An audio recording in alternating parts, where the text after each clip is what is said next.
श्री दुर्गा देवी नमः। श्रीमद्देवी भागवत महापुराण 12वां स्कंद चतुर्थ अध्याय गायत्री हृदय और उनका अंगन्यास।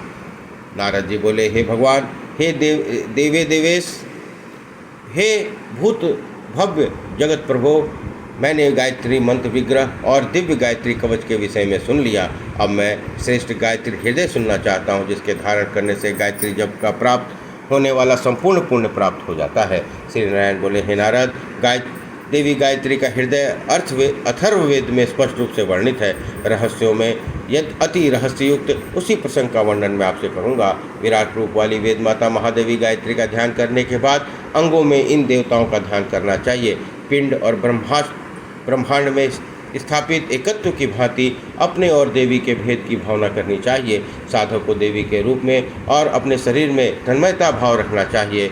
देव भाव से संपन्न हुए बिना देवता की पूजा नहीं करनी चाहिए, ऐसा वेदाओं ने कहा है। इसलिए अभेद संपादन के लिए अपने शरीर में इन देवताओं की भावना रखनी चाहिए। हे नारद, अब मैं यह उपाय बता रहा हूँ, जिससे तन्मयता प्राप्त हो सकती है। स्वयं मैं नारायण ही इस गायत्री हृदय का ऋषि कहा गया हूँ। गायत्री इनका छंद है और भगवती परमेश्वरी इनकी देवता है। पूर्व में कही गई रीति से अपने छहों अंगों को क्रम से इनका न्यास करना चाहिए।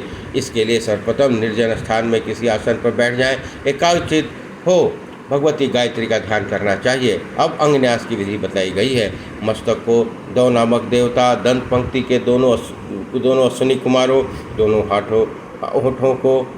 होठों में मेरे दोनों संध्याएं, मुख में अग्नि, जिह्वा में सरस्वती, ग्रीवा में बृहस्पति, दोनों स्तनों में आठों वसुओं, दोनों भुजाओं में मरुद गणों, हृदय में पर्जन्य, उदर में आकाश, नाभि में अंतरिक्ष, दोनों कटी देश में इंद्र और अग्नि, जंघन में विज्ञान धन प्रजापति, एक उरु में कैलाश और मलयगिरी, दोनों घुटनों में विश्व देवों, पिंडली में कौशिक, गुह देश में उत्तरायण, दक्षिणायन के अधिष्ठात्री देवता, दोनों उरों में पुत्रों, पैरों में पृथ्वी, उंगलियों में वनस्पतियाँ, रोमों में ऋषि, नखों में मुहूर्तों, हड्डी में ग्रहों, रुधिर और मांस में ऋतुओं की भावना करें। संवत्सर जिनके लिए एक पलक के समान है और जिनके आदेश से सूर्य और चंद्रमा दिन रात विभाजन करते हैं, मैं उन परम श्रेष्ठ दिव्य सहस्त्र नेत्रों वाली भगवती गायत्री की शरण में ग्रहण करता हूँ।